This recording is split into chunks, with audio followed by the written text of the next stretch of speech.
Prvo ćemo narendati jedan krompir. Narendajte na sitno rendu.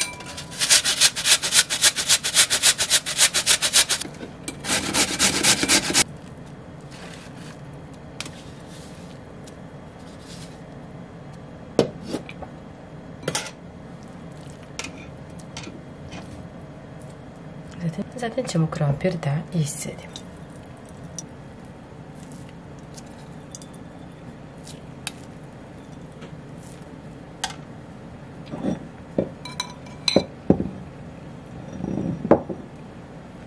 Jednu kašiku limuna.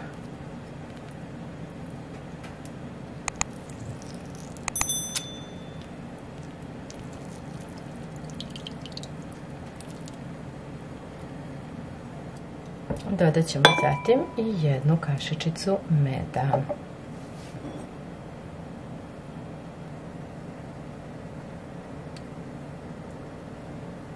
Dodati jednu kašiku jogurta.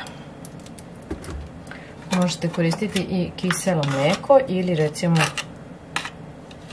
recimo grčki tip jogurta.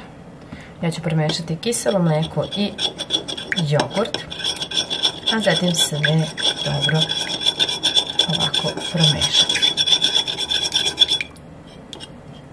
Hoćete u masku, odsedite pa mažite.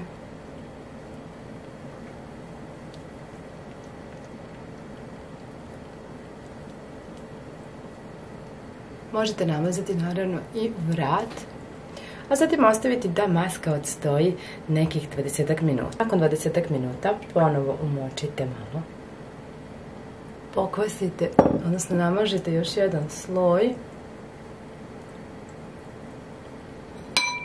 pa prstima umasirajte.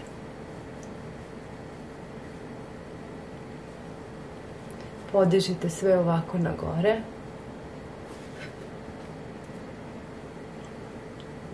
Masirajte ovako 1 minut.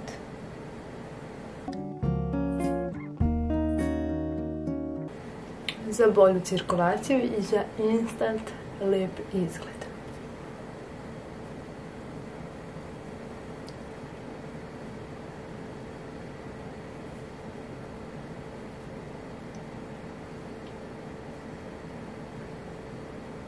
Ovako možete jagodice da izdižete tako što ćete masirati ovako. Nakon korištenja maske jednostavno nanesite hidrantnu kremu, praviti vrat i uživajte. Puno vas pozdravljam i nadam se da će vam se dopasti ovaj recept. Ćao!